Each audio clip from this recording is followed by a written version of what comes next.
Get off me, Baptiste!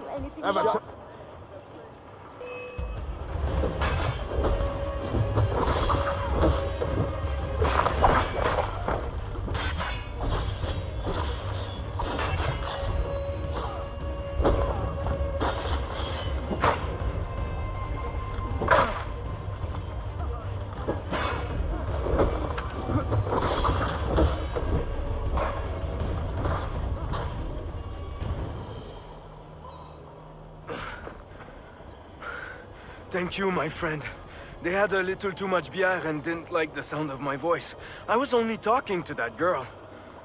Your accent is unfamiliar. Where are you from? North of here. Province de Quebec. And what brings you to Boston? I am a miner by trade, but it's hard to find work. People don't listen to me because of my accent. It might be our meeting was fate. I hail from a village just a few miles north of here. There are the beginnings of a mine. I do not know what is in there, but you might find what you are looking for within. I'll come have a look. If there is something good, maybe we'll talk, eh?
I'm not one for sailing, but I know it's out there.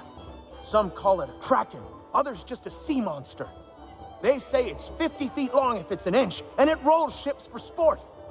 You won't find me on the high seas searching for the beast. That's a guarantee I can give you. But it's a riddle that needs solving.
You seen the serpent?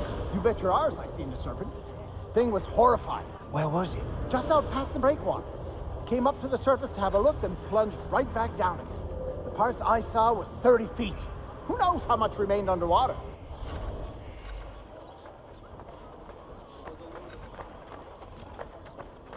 Jack say there's an old man that's always around when the beast appears. Jack say a lot of things. But there's be one, I believe. They say he commands the thing. Some old man ordering a kraken about? What a bunch of fluff. Dunno, mate. A lot of men I trust spin the same yarn.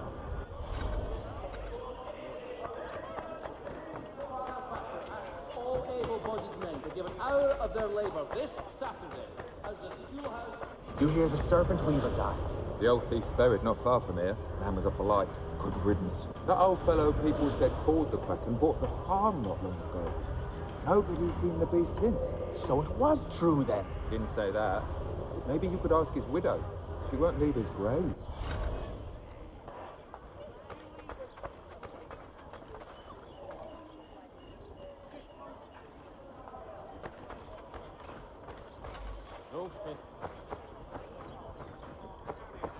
You come to pay your respects.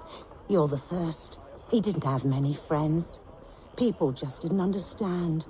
He was a good trader, a good husband. I never wanted for anything.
The first time I saw the light was back in Boston. I was trading my biggest take of the season when the fire rose behind Beacon Hill. Went straight up in the night sky, past the moon. Then it was gone. I wasn't alone. Those next to me had their heads cocked the same, craned as far back as it could go, mouths agape. Couldn't tell you what it was, but I can tell you it wasn't of this earth.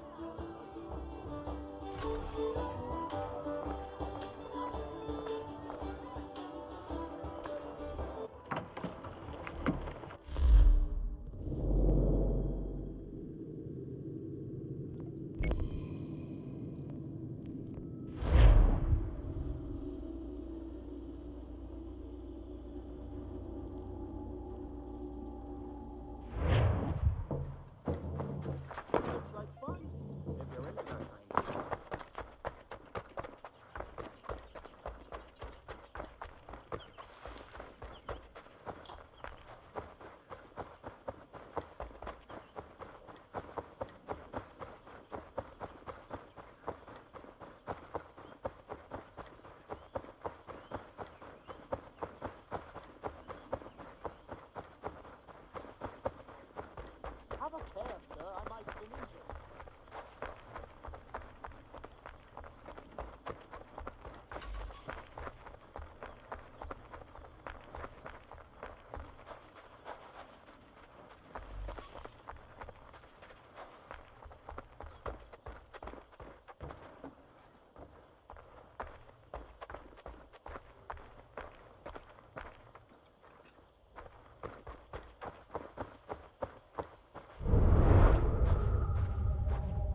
Sanctions and demonstrations won't suffice, Sam.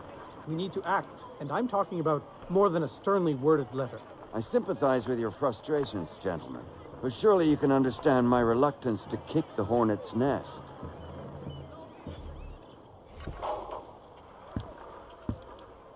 Ah, Connor. Hello again. What brings you to Boston? You. Would you excuse us, fellows?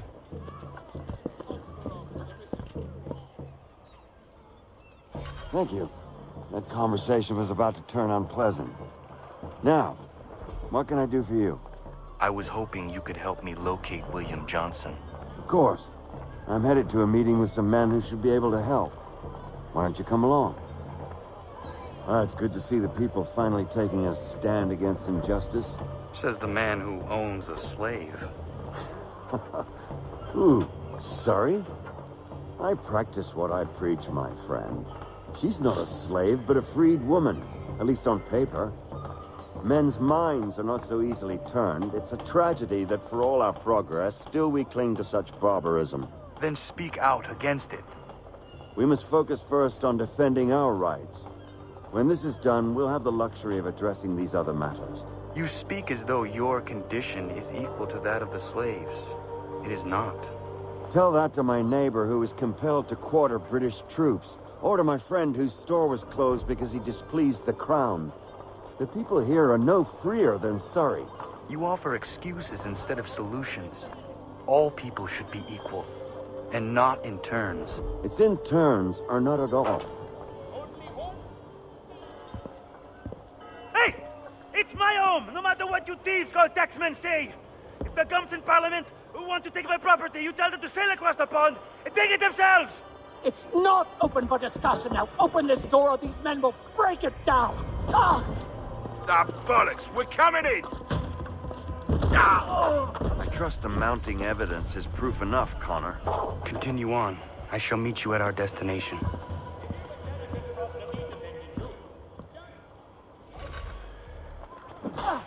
Could use some support. Gentlemen, more! Is that all you have? You can take more! Could use some support.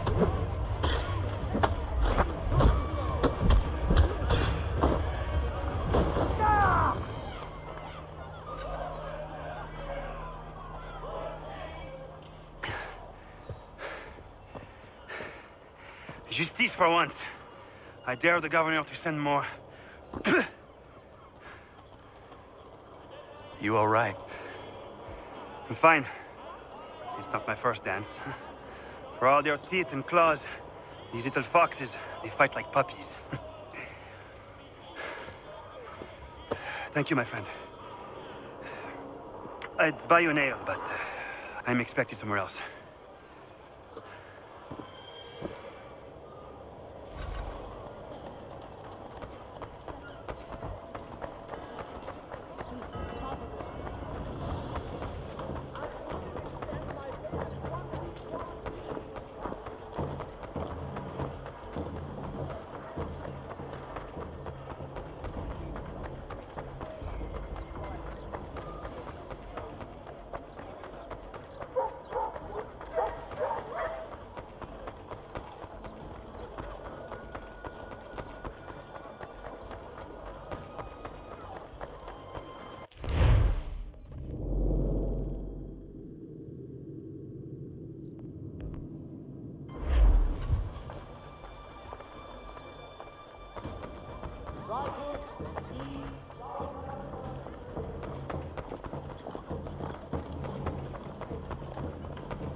Connor, I'd like you to meet some like-minded friends. The owner of this fine establishment, William Molyneux, and the manager and chef of his newest venture, Stéphane Chaffeau. Ah, Connor and I just had a ball with some redcoats enforcing some taxmen outside my home. The collectors grow bolder and more forceful. Something we must address, Samuel. Then let us raise a banner. Something to let the people know that they are not alone. The docks are an angry place of late. Protesters picketing the latest shipments of British tea. The eyes of the city are upon that stage. A Bostonian without his tea is a dangerous beast. William Johnson is smuggling the tea off the ships. One of his men tried to sell me this. A sample of what I refused. But it's from those ships. No mistaking the stamp. He's charging a king's ransom. Must be he's making a mint off those who buy it. Where is he now? I've never met the man. May I ask why you seek him, Connor? He intends to purchase the land upon which my village stands, without the consent of my people. No doubt the revenue from his little smuggling endeavor is financing the acquisition. A tax enforced on tea grants a boon to smugglers. I'll wager the same men who levy the taxes are selling the tea. A stage requires a spectacle, and I may know the play.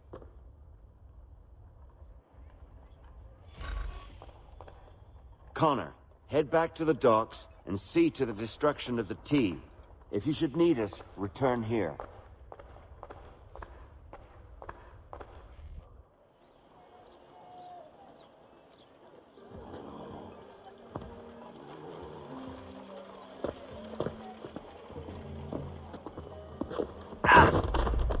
Pardon me. Oh, come on, mate.